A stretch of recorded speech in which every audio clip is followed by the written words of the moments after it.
Language development. It is the skills used to communicate with others through languages. Literacy development. It involves the ability to read and write. Good day to each and everyone, especially to our highly respected instructor for this subject of ours, which is the Child and Adolescent Learners and Learning Principles subject, Mr. Christian C. Alibo, and to my ever-supportive and cooperative group mates, a pleasant day to one and all. For this week's activity, we are being assigned and tasked to answer all the following questions related to the topic about the third dimension of child and adolescent development, which is the language and literacy development.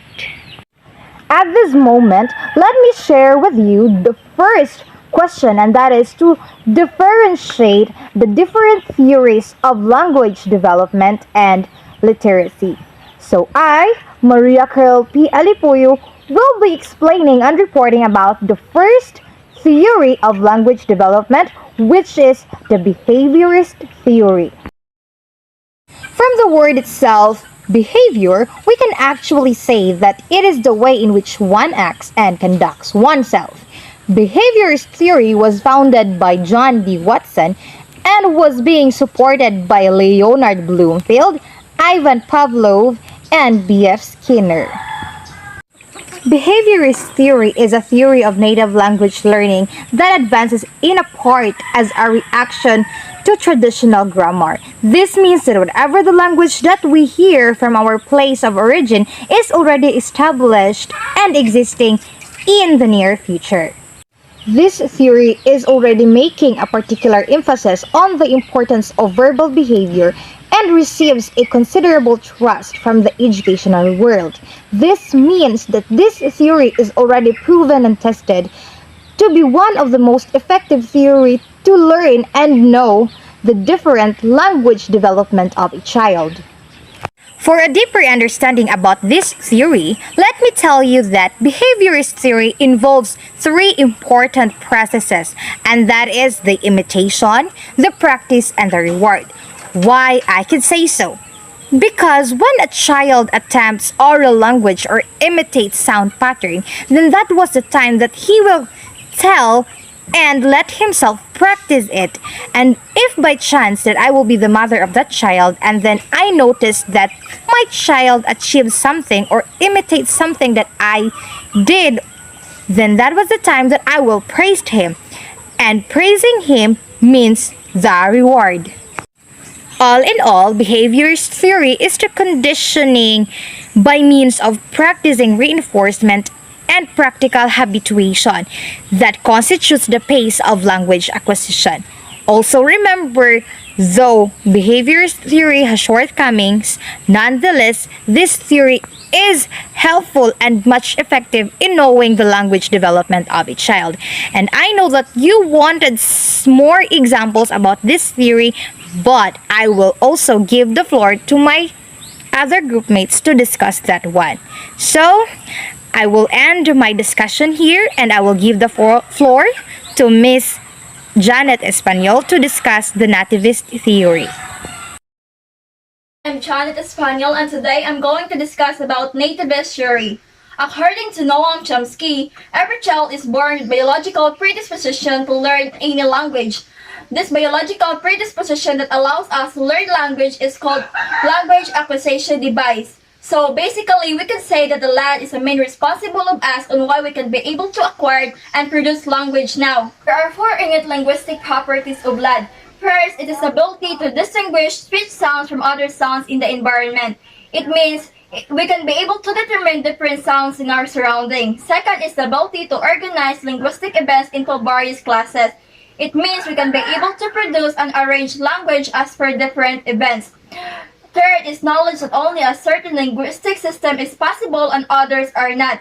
It means humans are born with lad, however, other species like gorilla or chimpanzee are not. They don't have the ability to acquire language. And lastly, it is the ability to engage on constant evaluation of the developing linguistic system. It means we can be able to develop and engage other languages. Since we all know what lad is capable of, the question is how it functions.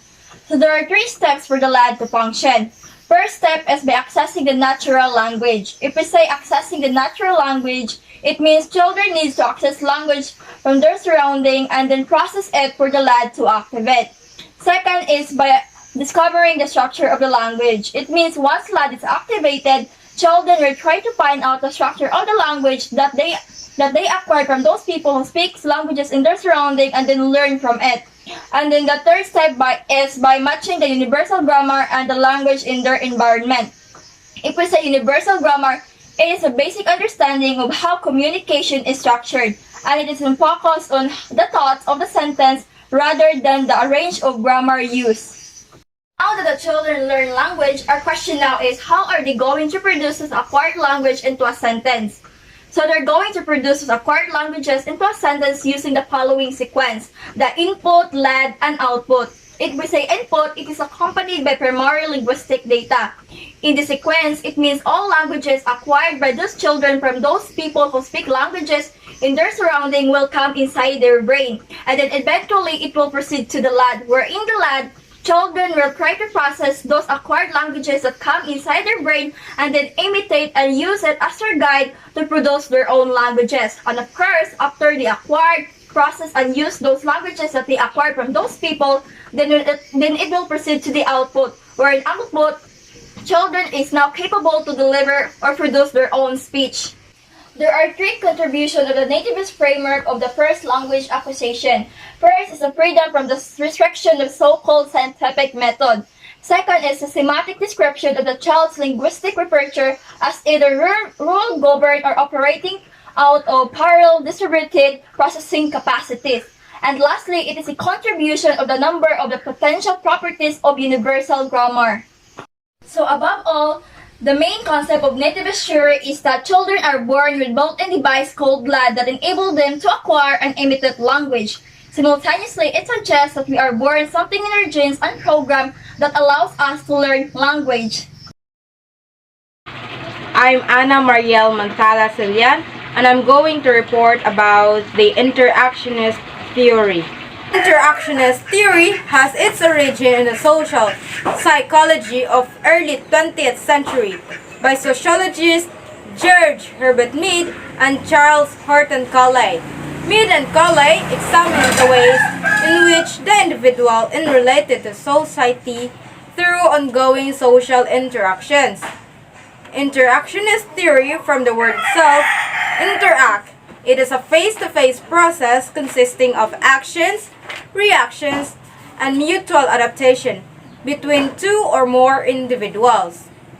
Interactionist theory is based on the idea that human beings, as they interact with one another, give meanings to themselves and others and the world around them, and use those meanings as a basis for making decisions and taking actions in their everyday lives.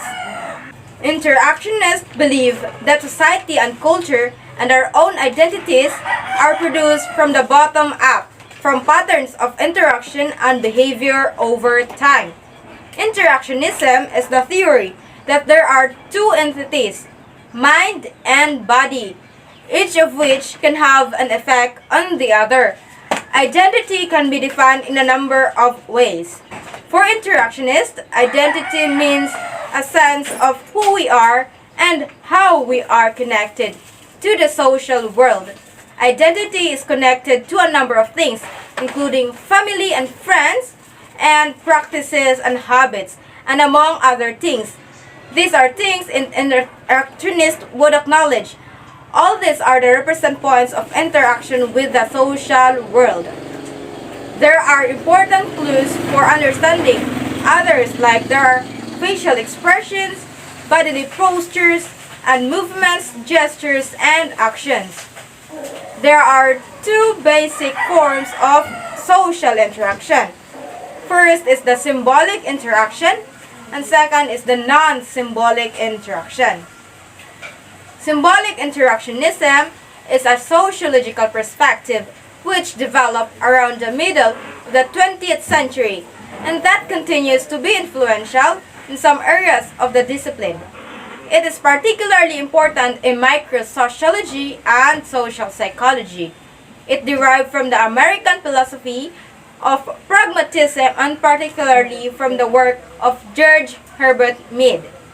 Symbolic interactionism is a micro-level theory that focuses on the relationship among individuals within society. It is a sociological theory that develops from practical considerations and alludes to particular effect of communication and interaction in people to make images and normal implications for deduction and correspondence with others. In short, symbolic interactionism or symbolic interaction does not require mental processes, while non-symbolic interactionism, it is from this type of interaction chiefly that come the feelings that enter into social and collective attitudes. They arise from the unwitting and unconscious responses that makes to the gestures of others. Interaction on its non-symbolic level operates in an intrinsically different way. It is marked by a spontaneous and direct response to the gestures and actions of other individuals without the intermediation of any interpretation. People are unaware of this kind of response just because it occurs spontaneously without a conscious or reflective fixing of attention upon those gestures of the other to which one is responding. In short, non-symbolic interactionism or non-symbolic interaction does not involve thinking. There are two. Intersubjectivity. First is the primary intersubjectivity. Second is the secondary intersubjectivity. Primary intersubjectivity refers to early developing sensory motor processes. It is also an interaction between the infants and the caregivers, while secondary intersubjectivity is the fact that interaction often takes place in cooperative context. There are three variations of interactionist theory. First is the symbolic interactionism. Second is the exchange theory. Third is the dramaturgical theory. Symbolic interactionism is a process that prior to engaging in the interaction, human beings size up the other party to determine the value of interaction in symbolic ways. Second is the exchange theory, means people calculate the amount of pleasure or pain associated with a given interaction and make decisions on their tolerance and past experience. While dramaturgical theory is to use a drama metaphor to explain that we are actors fulfilling our roles in the stage of life. In all, the interaction theory or interactionist theory of language development is a compromise between the Nativist theory and Behaviorist theory of language development. The interaction theory recognizes that both environmental and biological factors are important in language development. Within this theory of compromise are theorists who are closer to one of the extreme than the other. The interactionists urge that children are born with a powerful brain that matures slowly and predisposes them to acquire new understanding that they are motivated to share with others. And that's all for the different theories of language development. After discussing all the three different theories about the language development, then let's move on to the next topic, which is the literacy development. So let me ask you, what do you mean by literacy? Well, literacy is commonly understood as reading and writing. And since we are talking about here the child's literacy development, then let me tell you that before a child can actually read and write, they should first learn the different sound patterns, the language, the words, books, stories that would help them fully read and write. To continue with our discussion, let me open the topic about the emergent and early literacy of a child that includes reading development and performance. Infants learns native language, and when we say native language, as what I have discussed in my previous discussion about behaviorist theory, the child learns language in its place of origin. And when we say its place of origin, as the child learns and acquires the language, then that was the time that the child starts babbling. And at the age of 12 months, the child learns to utter their first word. So for a deeper understanding about the emergent and early literacy of a child, then let me share with you the 4 stages of literacy development. And these are the following. We have the hollow phrase, the bootstrapping, the fast mapping, and the vocabulary explosion. So, what is hollow phrase? Hollow phrase is the first stage of language acquisition. So, this is the time where child may communicate a single word. For example, mama, papa, and other words that are easy for them to pronounce.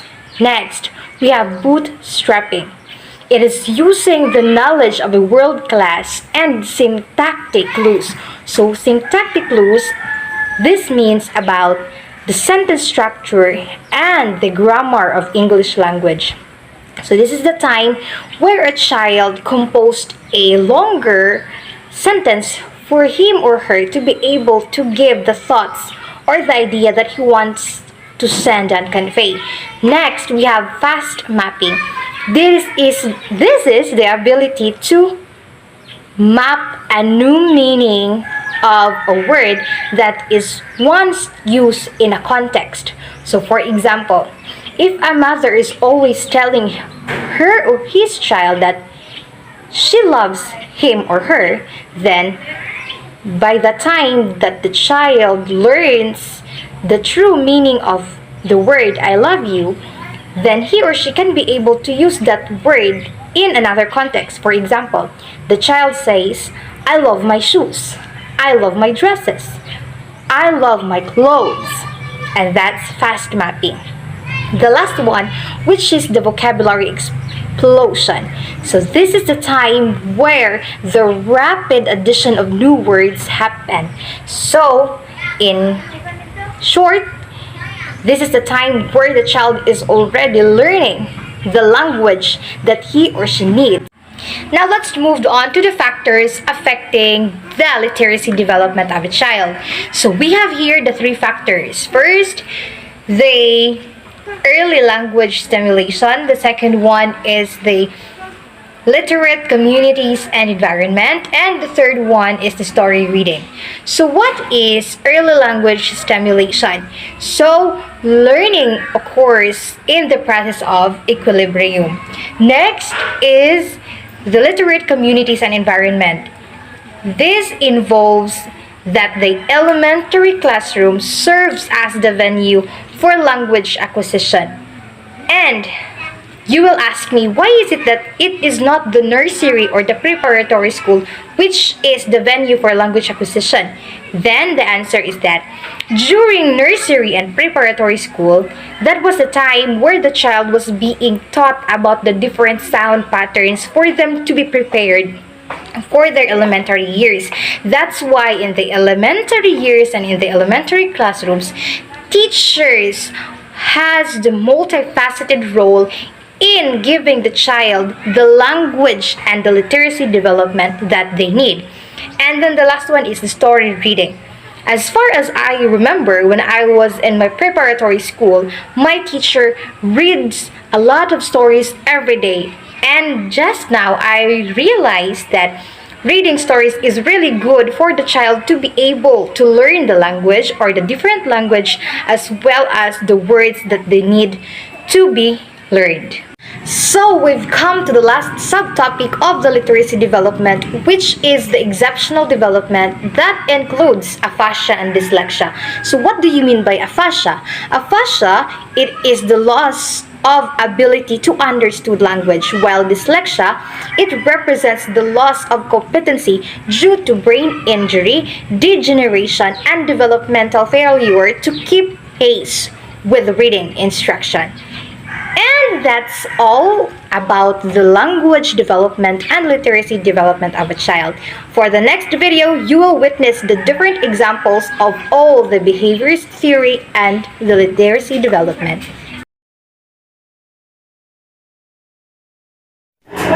So positive reinforcement is a typical behaviorism example. So positive reinforcement is critical and behavioral learning theory. Students will rapidly abandon their solutions if they do not appear to be productive without positive reinforcement. If a students are supposed to get a sticker every time they score an A on a test, but teachers stop doing so, fewer students may get A's on their exams because the behavior is no longer associated with a reward. The situation that I think will fit in the theories of Nativist is when the child is born, the child learns to speak by imitating others and using what they hear as a guide for how to say words in their own language. Childs adapt all things they see, like speaking, as part of their learning. Child's environment includes people who speak language that the child does not know are also part of child's way of adaptation and language speaking. A child unconsciously begins to recognize the kind of language he is dealing with as he listens to his parents. A child learns to speak their native language by listening and imitating the sounds they hear, especially at home. This is because children are born with an innate ability to learn a language, and language acquisition is based on a person's first-hand experience of the world. Native language is another definition referring to something that has been with us since we were born. This process of learning one's native language is not dependent on formal instruction. Interactionist theory, a situation where an infancy may not be able to speak words yet, but can hear them often enough, so they will imitate what is being said when they finally do start talking to themselves. This theory argues that babies learn to speak through the process of imitation or paying attention, as they call it in the literature. Interactionist theory believes that nurture is crucial in the process of language development. Symbolic interactionism is also a part of interactionist theory. This theory analyzes society by addressing the subjective meanings that people impose on objects, events, and behaviors.